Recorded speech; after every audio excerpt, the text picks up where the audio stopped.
That night, I heard someone whisper my name in the forest, but there was no one there. And that voice kept calling me in my sleep. For 3 nights straight. The story begins. Just outside the town stood a mysterious forest known as Ravenwood Forest.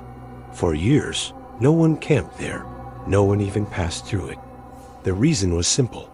People said terrifying sounds came from the forest at night. Whispers, footsteps, sometimes even the sound of a woman crying. Logan was 28 years old. I was tired of the city and wanted to be alone for a while. I loved photography, so I packed my bag, telling myself old legends are just fairy tales, and went into the forest. The first hours of the day were beautiful.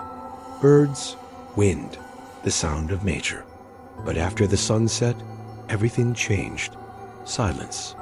Complete silence. Not a single insect. Not a single bird. Only a faint breathing sound coming from far away. Night one, I was sitting by the campfire when suddenly I heard a voice behind me. "Logan?" The word was barely more than a whisper. I turned around, no one was there. The forest was motionless. Even the wind wasn't blowing. I told myself, I'm tired. But something inside me said, no, that was a whisper. I tried to sleep. Then the voice came again, this time closer. I'm here. I stepped out of the tent and raised my flashlight. Nothing. But when the light hit a tree, I saw my name carved into the trunk. Logan. It was freshly carved. The wood shavings were still damp. Night 2 that morning, I found something in front of my tent. An old child's shoe, covered in mud. It hadn't been there the day before. I was sure of it. Inside the shoe was a small piece of paper, folded tightly. Written in shaky handwriting, it said, "Don't answer when it calls. It imitates you." What did that mean? Whose voice? I should have left right then, but my curiosity was stronger than my fear. That night, I made the campfire bigger, and I waited. Around 2:00 a.m., I heard it again, "Logan?" But this time, it was my own voice, perfectly. Exactly like me. It didn't sound like someone in the forest. It sounded like my echo answering itself. "I know you're there," I said. The reply came immediately. "So am I." I pointed my flashlight toward the sound. Between the trees, there was a shadow. When I looked up, it was looking back at me, but it had no face. It was as if the darkness itself had taken shape. Night 3. When morning came, stones had been placed around my tent. They formed a circle. Each stone had a letter carved into it. I put them together. The word was, "Stay."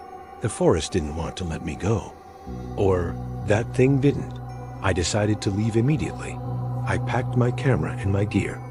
But I couldn't find the path. The trees looked like they had moved, as if the forest were alive and had erased the exit.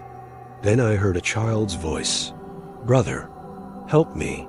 I ran toward the sound, but the voice came from everywhere at once. I lost my sense of direction.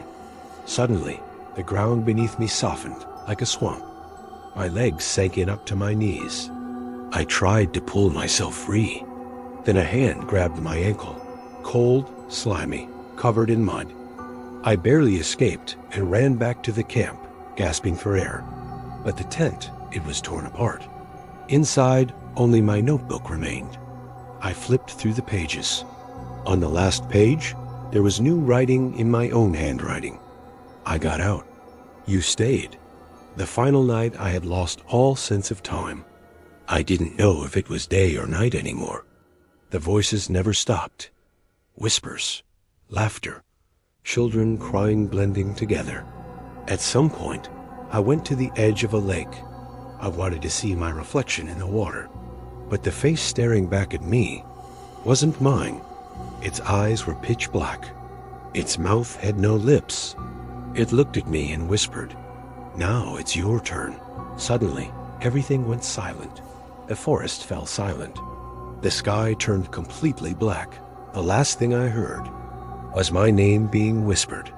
But this time, It wasn't coming from my mouth. Finale. Exactly 2 weeks later, a rescue team found the campsite. The tent was there. The camera was there. But I was gone. In the final recording on the camera, a man could be heard whispering his own name over and over in the middle of the night. The whisper slowly distorted. It echoed until it split into two voices. One was mine. The other was not.